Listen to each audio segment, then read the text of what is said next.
ਦਰਸ਼ਕੋ break तो बाद ਤੁਹਾਡਾ ਸਵਾਗਤ ਹੈ ਜੀ ਡਾਕਟਰ ਸਾਹਿਬ। ਹੁਣ ਅਸੀਂ ਆਪਣੇ ਪ੍ਰੋਗਰਾਮ ਨੂੰ ਹੋਰ ਅੱਗੇ ਵਧਾਉਂਦੇ ਹਾਂ। ਸਾਡੇ ਦਰਸ਼ਕਾਂ ਵੱਲੋਂ ਆਈਆਂ ਈਮੇਲ ਤੇ ਮੈਸੇਜ ਨਾਲ ਸਾਡਾ ਪਹਿਲਾ YouTube ਕਮੈਂਟ ਆਇਆ ਹੈ ਭਾਈ ਸ਼ਮਸ਼ੇਰ ਸਿੰਘ ਜੀ ਦਾ, ਜਿਨ੍ਹਾਂ ਨੇ ਕਮੈਂਟ ਕੀਤਾ ਹੈ ਭਾਈ ਗੁਰਬਖਸ਼ ਸਿੰਘ ਜੀ ਦੀ ਵੀਡੀਓ ਤੇ। ਇਹ ਲਿਖਦੇ ਹਨ, ਵਾਹਿਗੁਰੂ ਜੀ ਕਾ ਖਾਲਸਾ ਵਾਹਿਗੁਰੂ ਜੀ ਕੀ ਫਤਿਹ। मैं आप जी ਦੀ ਵੀਡੀਓ ਦੇਖੀ, ਤੁਸੀਂ ਇਸ ਮੁਲਕ ਇੰਡੀਆ ਤੋਂ ਬਾਹਰ ਹੋ। ਮੈਂ ਇਸ ਤੇ ਕੋਈ ਕਮੈਂਟ ਨਹੀਂ ਦੇਣਾ ਚਾਹੁੰਦਾ, ਤੁਸੀਂ ਮੇਰੇ ਨਾਲੋਂ ਵੱਧ ਜਾਣਦੇ ਹੋਵੋਗੇ। मैं ਤੁਹਾਡੇ ਨਾਲ 100% ਸਹਿਮਤ ਹਾਂ। ਜੋ ਬੀਤੇ ਸਮੇਂ 'ਚ ਖਾਲਿਸਤਾਨ ਲਈ ਰੱਤ ਲਗਾਉਂਦੇ ਸੀ, ਉਹ ਅੱਜ ਕਿਉਂ ਹੋਰ ਬੋਲੀ ਬੋਲ ਰਹੇ ਨੇ। ਰਹੀ ਗੱਲ ਗੁਰਬਖਸ਼ ਸਿੰਘ ਜੀ ਦੀ, ਅਸੀਂ ਵੀ ਚਾਹੁੰਦੇ ਹਾਂ ਕਿ ਮੁੰਡੇ ਬਾਹਰ ਆਉਣ, ਕਿਉਂਕਿ ਸਾਡਾ ਬੱਚਾ ਵੀ ਇਹਨਾਂ ਬੱਚਿਆਂ 'ਚ ਹੈ। ਇੰਜੀਨੀਅਰ ਗੁਰਮੀਤ ਸਿੰਘ ਆਪਣੇ ਪਰਿਵਾਰ ਵਿੱਚ ਆ ਕੇ ਬੈਠਣ ਤੇ ਰੋਟੀ ਖਾ ਸਕਣ, ਇਸ ਤੋਂ ਵੱਧ ਕੁਝ ਨਹੀਂ, क्योंकि VVIP केस है। सेंटर ਦੀਆਂ ਏਜੰਸੀਆਂ ਮਗਰ ਲੱਗੀਆਂ ਨੇ।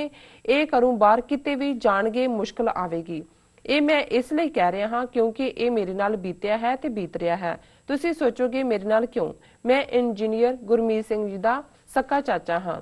1978 ਤੋਂ ਮੈਂ ਪੀੜਤ ਹਾਂ। ਗੁਰਬਖਸ਼ ਸਿੰਘ ਨਾਲ ਮੇਰੀ ਕੋਈ ਨਿੱਜੀ ਰੰਜਿਸ਼ ਨਹੀਂ ਹੈ, ਪਰ ਉਹ ਬੀਤੇ ਤੋਂ ਵੀ ਨਹੀਂ ਸਿੱਖ ਰਿਹਾ। ਲੋਕੀ ਕਹਿੰਦੇ ਨੇ ਕਿ ਕਿਸੇ ਵੇਲੇ ਦੁਸ਼ਮਣ ਦੇ ਦੁਸ਼ਮਣ ਨੂੰ ਵੀ ਮਿੱਤਰ ਬਣਾਉਣਾ ਪੈਂਦਾ ਹੈ। ਇਹ ਠੀਕ ਹੈ, ਪਰ ਦੁਸ਼ਮਣ ਤਾਂ ਦੁਸ਼ਮਣ ਹੀ ਹੈ।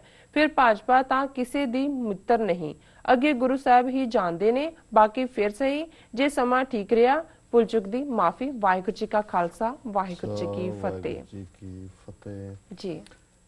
ਸਰ ਸ਼ਮਸ਼ੇਰ ਸਿੰਘ ਜੀ ਦਾ ਬਹੁਤ ਬਹੁਤ ਧੰਨਵਾਦ। ਉਹਨਾਂ ਨੇ ਸਾਨੂੰ ਲਿਖਿਆ, ਜਿਵੇਂ ਉਹਨਾਂ ਨੇ ਲਿਖਿਆ ਕਿ ਉਹ ਇੰਜੀਨੀਅਰ ਗੁਰਮੀਤ ਸਿੰਘ, ਜਿਨ੍ਹਾਂ ਦਾ ਸੰਬੰਧ ਵੀ ਉਸ ਬੁੱਚੜ ਬੇਅੰਤ ਸਿੰਘ ਦੇ ਕੇਸ ਦੇ ਨਾਲ ਹੀ ਸੀ, ਚੀਫ ਮਿਨਿਸਟਰ ਪੰਜਾਬ ਦੇ, ਔਰ ਕਾਫੀ ਉਹਨਾਂ ਨੇ ਸਫ਼ਰ ਕੀਤਾ ਹੈ ਔਰ ਕਾਫੀ ਉਹਨਾਂ ਦਾ ਯੋਗਦਾਨ ਹੈ, ਸੈਕਰੀਫਾਈਸ ਹੈ ਕੌਮ ਦੇ ਲਈ।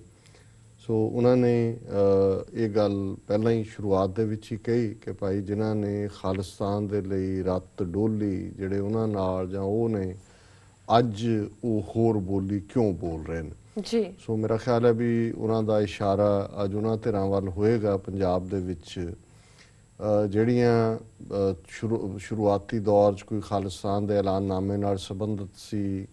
ਕਿਸੇ ਨੇ ਜਿਹੜਾ ਉਹਨਾਂ ਖਾਲਿਸਤਾਨ ਲਈ ਕੰਮ ਕਰਨ ਵਾਲੀਆਂ ਜਥੇਬੰਦੀਆਂ ਦੇ ਵਿੱਚ ਅਹਿਮ ਭੂਮਿਕਾ ਨਿਭਾਈ ਅਤੇ ਅੱਜ ਉਹ ਵੱਧ ਅਧਿਕਾਰਾਂ ਦੀ ਗੱਲ ਕਰ ਰਹੇ ਨੇ। ਆਪਣੇ ਅੱਡ ਦਲ ਬਣਾ ਕੇ ਉਹਨਾਂ ਨੂੰ ਇਹ ਲੱਗਦਾ ਹੈ ਕਿ ਆਉਣ ਵਾਲੀਆਂ ਚੋਣਾਂ 'ਚ ਉਹ ਕੋਈ ਬਾਰਗੇਨ BJP ਨਾਲ ਜਾਂ ਕਿਸੇ ਹੋਰ ਦੇ ਨਾਲ ਕਰਕੇ ਕੋਈ ਲਾਹਾ ਲੈ ਸਕਦੇ ਨੇ। ਔਰ ਉਹਨਾਂ ਨੇ ਅਖੀਰ 'ਚ ਠੀਕ ਕਿਹਾ ਕਿ ਜਿਹੜੇ ਅੱਜ BJP ਨਾਲ ਸਾਂਝ ਪਾਉਣ ਦੀ ਗੱਲ ਕਰਦੇ ਨੇ, ਉਹ ਇਹ ਭੁੱਲ ਜਾਂਦੇ ਨੇ ਕਿ ਦੁਸ਼ਮਣ ਤਾਂ ਅਖੀਰ ਦੁਸ਼ਮਣ ਹੀ ਹੈ ਜੀ। ਔਰ ਜੇ ਕੋਈ ਇਹ ਸਮਝੇ ਕਿ ਜੀ ਕੋਈ BJP ਨੂੰ ਜਾਂ RSS ਨੂੰ ਕੋਈ ਆਊਟਸਮਾਰਟ ਕਰ ਦੇਗਾ, ਇਹ ਪੋਸੀਬਲ ਨਹੀਂ ਹੈ। ਕਿਉਂਕਿ ਉਹਨਾਂ ਦਾ ਆਲਰੇਡੀ, ਜਿਵੇਂ ਮੈਂ ਅਕਸਰ ਕਹਿੰਦਾ ਵੀ 80-90 ਸਾਲ ਦੀ ਉਹਨਾਂ ਦੀ ਬੈਕਗਰਾਊਂਡ ਹੈ, ਉਹਨਾਂ ਦਾ ਇੱਕ ਨੈਟਵਰਕ ਹੈ। ਉਹਨਾਂ ਨੂੰ ਪਤਾ ਹੈ ਕਿ ਕਿੱਥੇ ਕੀ ਜਾ ਕੇ, ਔਰ ਜਿਸ ਤਰੀਕੇ ਨਾਲ ਬਾਦਲ ਤੋਂ ਵੱਧ ਕੇ ਤਾਂ ਕੋਈ ਲਾਇਲਟੀ ਉਹਨਾਂ ਨੂੰ ਨਹੀਂ ਦੇ ਸਕਦਾ, ਜਿਹਦਾ ਲਗਭਗ ਅੱਧੀ ਸਦੀ ਦਾ ਜਿਹੜਾ ਸਾਰਾ ਜੀਵਨ ਹੀ RSS ਦੇ ਪੈਰਾਂ 'ਚ ਬੈਠ ਕੇ ਬੀਤੇ ਜੀ। ਔਰ ਇਹਨਾਂ ਹੀ ਪੰਜਾਬ ਦੇ ਵਿੱਚ ਇਹਨਾਂ ਦੀਆਂ ਜੜ੍ਹਾਂ ਲਵਾਈਆਂ। ਔਰ ਇਹ ਹੁਣ ਨਹੀਂ ਕਿ ਵੀ ਇਹ 84 ਤੋਂ ਬਾਅਦ ਬਣ ਗਿਆ, ਇਹਨਾਂ ਦਾ 84 ਤੋਂ ਪਹਿਲਾਂ ਵੀ ਇਹਦਾ ਐਟੀਟਿਊਡ ਜਿਹੋ ਜਿਹਾ ਸੀ। ਇਸ ਲਈ ਸੰਤ ਪਿੰਡਾਂ ਵਾਲੇ ਕਹਿੰਦੇ ਸੀ ਕਿ ਭਾਈ ਇਹਦੀ ਪਤਲੂਨ ਲਵਾ ਕੇ ਦੇਖੋ, ਥੱਲੇ ਇਹਦੇ ਖਾਕੀ ਨਿੱਕਰ ਪਾਈ ਹੋਈ ਜੀ। ਸੋ ਜ਼ਾਹਰ ਹੈ ਖਾਕੀ ਨਿੱਕਰ ਇਹਨਾਂ ਦਾ RSS ਦਾ ਪਹਿਰਾਵਾ ਕਿ ਵੀ ਹੈ ਹੀ ਇਹ RSS ਹੈ। ਲੇਕਿਨ ਇਹਦੇ ਬਾਵਜੂਦ ਕਿ ਜਿੰਨੀ ਸਰਵਿਸ ਇਹਨੇ RSS ਦੀ ਕੀਤੀ, ਜਿਵੇਂ ਇਹਨੇ BJP ਨੂੰ, ਜਿਵੇਂ ਉਹ ਬਾਂਦਰੀ ਬਾਰੇ ਹੁੰਦਾ ਹੈ ਕਿ ਉਹਦਾ ਬੱਚਾ ਮਰ ਵੀ ਜਾਂਦਾ, ਉਹ ਮਰੇ ਬੱਚੇ ਨੂੰ ਹੀ ਕਈ ਦਿਨ ਗਲ ਨਾਲ ਲਾਈ ਰੱਖਦੀ ਹੈ। ਇਹ ਬਿਲਕੁਲ ਮਰੇ ਪਏ ਸੀ 84 ਤੋਂ ਬਾਅਦ ਜਾਂ ਜਿੰਨਾ ਉਭਾਰ ਸੀ, ਪਰ ਇਹਨੇ ਇਹ ਮਰੇ ਬੱਚੇ ਨੂੰ ਵੀ ਆਪਣੇ ਜਿਹੜਾ ਉਹ ਨਾਲ ਲੈ ਕੇ ਬਾਂਦਰੀ ਦੀ ਤਰ੍ਹਾਂ ਘੁੰਮਦਾ ਰਿਹਾ। ਤਾਂ ਹੁਣ ਜਦੋਂ ਉਹਨਾਂ ਕੋਲ ਮਾੜਾ ਜਿਹਾ ਅਜੇ ਕੋਈ ਇਹ ਨਹੀਂ ਹੈ ਕਿ ਉਹਨਾਂ ਦੀ ਕੋਈ ਚਿਰਸਥਾਈ ਹਕੂਮਤ ਹੋ ਗਈ ਹੈ, ਅਜੇ ਪਾਵਰ ਆਈ ਹੈ, ਤੇ ਇਹਨਾਂ ਨੂੰ ਅੱਖਾਂ ਦਿਖਾ ਕੇ ਜਿਵੇਂ ਜ਼ਲੀਲ ਕਰ ਰਹੇ ਨੇ। ਇਹ ਨਾ ਜ਼ਲੀਲ ਹੋਣ, ਇਹ ਜਾਂ ਬੇਸ਼ਰਮ ਜਾਂ ਢੀਠ ਇਸ ਕੈਟਾਗਰੀ ਦੇ ਬਣ ਗਏ ਨੇ, ਇੱਕ ਵੱਖਰੀ ਗੱਲ ਹੈ। ਪਰ ਜ਼ਾਹਰ ਹੈ ਕਿ ਇਹ ਕਰੈਕਟਰ ਹੈ ਇਸ ਜਮਾਤ ਦਾ। ਤੇ ਜੇ ਕੋਈ ਇਹ ਸਾਡਿਆਂ ਚੋਂ ਸਮਝੇ ਕਿ ਜੀ ਉਹਨਾਂ ਨੂੰ ਆਊਟਸਮਾਰਟ ਕਰ ਲੈਣਗੇ, ਸੋ ਮੈਂ ਸਮਝਦਾ ਵੀ BJP ਇਹਨਾਂ ਸਾਰੀਆਂ ਸਿਚੁਏਸ਼ਨਸ ਨੂੰ ਹੀ ਆਪਣੇ ਐਡਵਾਂਟੇਜ ਲਈ ਇਸਤੇਮਾਲ ਕਰ ਰਹੀ ਹੈ। ਜੋਧਪੁਰ ਵਾਲਾ ਵਾਕਿਆ ਵੀ, ਔਰ ਅਸੀਂ ਆਸ਼ੂਤੋਸ਼ ਵਾਲੇ ਵਾਕਿਆ ਦੇ 'ਚ ਵੀ ਦੇਖਦੇ ਹਾਂ ਕਿ ਵੀ ਕਿਸ ਤਰੀਕੇ ਨਾਲ ਜਿਹੜਾ BJP ਦਾ ਮਨੁੱਖੀ ਅਧਿਕਾਰ ਵਿੰਗ ਹੈ, ਉਹ 2-3 ਦਿਨ ਪਹਿਲਾਂ ਜਲੰਧਰ 'ਚ ਪ੍ਰੈਸ ਕਾਨਫਰੰਸ ਕਰਕੇ ਔਰ ਨਾਲ ਉਹਨਾਂ ਦੇ ਕੋਈ ਸਾਧੂ ਸਮਾਜ ਤੇ ਕੋਈ ਪੁਰਾਣੇ ਢਿਮਕੇ ਨੇ, ਉਹ ਕਹਿੰਦੇ ਨੇ ਜੀ ਅਸੀਂ ਬਿਲਕੁਲ ਸਪੋਰਟ ਕਰਦੇ ਹਾਂ ਕਿ ਇਹ ਸਮਾਧੀ 'ਚ ਗਿਆ ਹੋਇਆ, ਇਹਨੂੰ ਅਸੀਂ ਨਹੀਂ ਕਰਨ ਦਿਆਂਗੇ ਇਹਦਾ ਸੰਸਕਾਰ, ਔਰ ਇਹ ਅਸੀਂ ਵਿਰੋਧ ਕਰਾਂਗੇ ਜੀ। ਔਰ ਜਦੋਂ ਹਾਲਾਤ ਇਸ ਕਿਸਮ ਦੇ ਬਣੇ ਹੋਣ ਕਿ ਵੀ ਇੱਕ ਪਾਸੇ ਉਹ ਉਹਦੇ 'ਚੋਂ ਕਿਵੇਂ ਸਿਆਸੀ ਲਾਹਾ ਲੈਣਾ ਚਾਹੁੰਦੇ ਨੇ, ਔਰ ਹੁਣ ਕਈ ਕੁਛ ਇੰਨਾ ਕੁ ਕਨਫਿਊਜ਼ਨ ਵਾਲਾ ਚੱਲ ਰਿਹਾ ਹੈ। ਹਾਲਾਂਕਿ ਬਿਕਰਮ ਸਿੰਘ ਉਹਨਾਂ ਦਿਨਾਂ 'ਚ ਕਾਫੀ ਖਬਰਾਂ ਦੇ ਵਿੱਚ ਆਏ ਜਦੋਂ ਕਿ ਉਹਨੇ ਬਾਦਲ ਵੱਲ ਜੁੱਤੀ ਵਗਾ ਕੇ ਮਾਰੀ, ਕਿਸੇ ਸ਼ਾਇਦ ਲੁਧਿਆਣੇ ਵਾਲਾ ਪਾਰਟ ਸੀ ਜਦੋਂ ਕਿ ਜਾਂ ਕੋਈ ਹੋਰ ਸੀ, ਇੱਕ ਤਾਂ ਫੰਕਸ਼ਨ ਦੇ ਵਿੱਚ ਹੋਇਆ, ਹਾਂਜੀ ਕਬੱਡੀ ਮੈਚ ਦੇ ਵਿੱਚ ਉਦੋਂ ਚੱਲ ਰਿਹਾ ਸੀ, ਦੂਸਰੇ VIP ਵੀ ਆ ਕੇ ਬੈਠੇ ਹੋਏ ਸੀ। ਨਹੀਂ, ਇਹ ਦੋ ਵਾਕਿਆ ਅੱਡ-ਅੱਡ ਹੋਏ ਨੇ।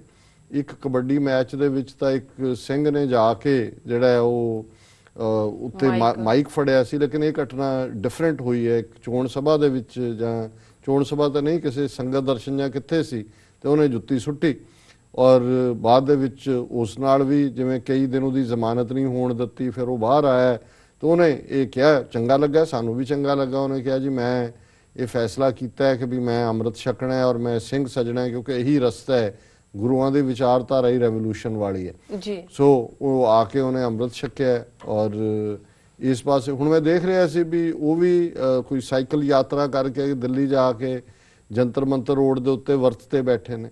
ਸੋ ਅਸੀਂ ਜਿਵੇਂ ਇਹਨਾਂ ਨੇ ਭਾਈ ਗੁਰਬਖਸ਼ ਸਿੰਘ ਹੋਰਾਂ ਦੇ ਵਰਤ ਦੇ ਹਵਾਲੇ ਨਾਲ ਗੱਲ ਕੀਤੀ ਹੈ, ਮੈਂ ਇਹਦੇ ਤੇ ਕੋਈ ਕਮੈਂਟ ਨਹੀਂ ਕਰਨਾ ਚਾਹੁੰਦਾ ਕਿਉਂਕਿ ਆਲਰੇਡੀ ਅਸੀਂ ਆਪਣੇ ਵਿਚਾਰ ਦੇ ਚੁੱਕੇ ਹਾਂ।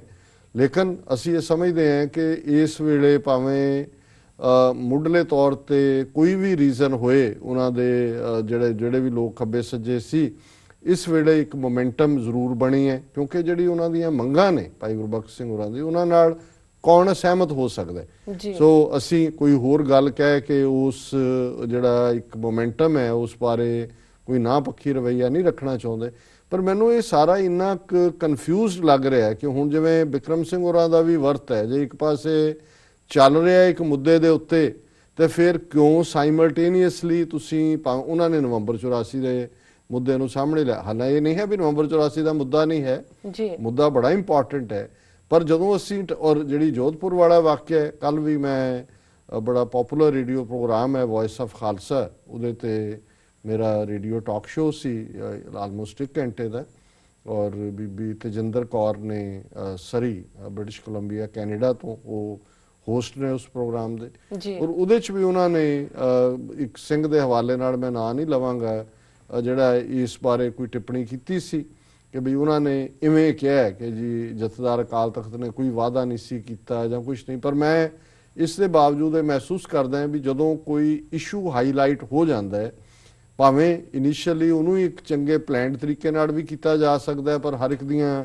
ਆਪਣੀਆਂ ਜਿਹੜੀਆਂ ਕੁਝ ਕੰਪਲਸ਼ਨਸ ਵੀ ਹੋ ਸਕਦੀਆਂ, ਕਈ ਵਾਰੀ ਇਸ਼ੂ ਦੀ ਅੰਡਰਸਟੈਂਡਿੰਗ ਵੀ ਨਹੀਂ ਹੁੰਦੀ।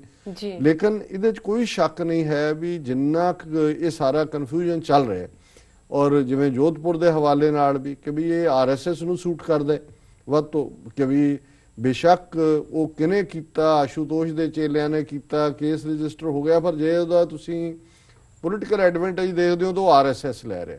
ਹੁਣ ਜੇ ਭਾਈ ਗੁਰਬਖਸ਼ ਸਿੰਘ ਦੇ ਵਰਤ ਦਾ ਮਾਮਲਾ ਹੈ, ਤੁਸੀਂ ਦੇਖੋਗੇ ਕਿ ਵੀ ਉਹਨਾਂ ਦਾ ਉਹ ਗਰੇਵਾਲ ਕੇ ਕੌਣ ਹੈ, ਉਹ ਜਾ ਕੇ ਬੈਠ ਗਿਆ, ਉਹਨੇ ਕਿਹਾ ਜੀ ਅਸੀਂ ਤਾਂ ਬਿਲਕੁਲ ਇਹ ਕੇਸ ਚੁੱਕ ਰਹੇ ਹਾਂ ਜੀ। ਹਰਿਆਣੇ ਦੇ ਇੱਕ ਮੰਤਰੀ ਨੇ ਕਿਹਾ ਜੀ ਸਾਡਾ ਤਾਂ ਕੋਈ ਲਾਗਾ ਦੇਗਾ ਨਹੀਂ ਕਿਉਂਕਿ ਹਰਿਆਣੇ ਦੀ ਜੇਲ੍ਹ 'ਚ ਤਾਂ ਕੋਈ ਸਿੱਖ ਕੈਦੀ ਨਹੀਂ।